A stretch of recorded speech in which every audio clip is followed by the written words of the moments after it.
पालकमंत्री नितेश राणेंचा नागरी सत्कार करण्यात आला। वाडी वस्त्यांची जातीवाचक नावे बदलण्याचा निर्णय त्यांनी घेतला होता आणि या निर्णयामुळे आता राणेंचा सत्कार करण्यात आला। जिल्हा पत्रकार भवनाच्या सभागृहामध्ये त्यांचा नागरी सत्कार आज पार पडलेला आहे।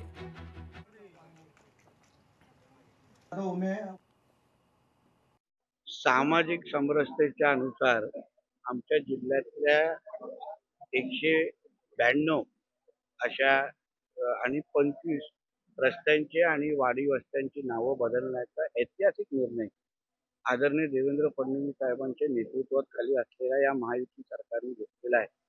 कदाचित देशामध्ये आमचा एकमेव जिल्हा आहे ज्यांनी सामाजिक समरसतेच्या दृष्टिकोनातून एक महत्त्वाचं पाऊल उचललेलं आहे। जे काही जातीवाचक नावामुळे जे गावागावामध्ये वाड्यांमध्ये कधीतरी वाद व्हायचे, पोलीस केसेस व्हायच्या, त्या सगळ्या गोष्टीला आळा बसण्याच्या दृष्टिकोनातून हा निर्णय अतिशय महत्त्वाचा आहे। लोकशाही मराठी ऐका, पहा, जागरूक रहा।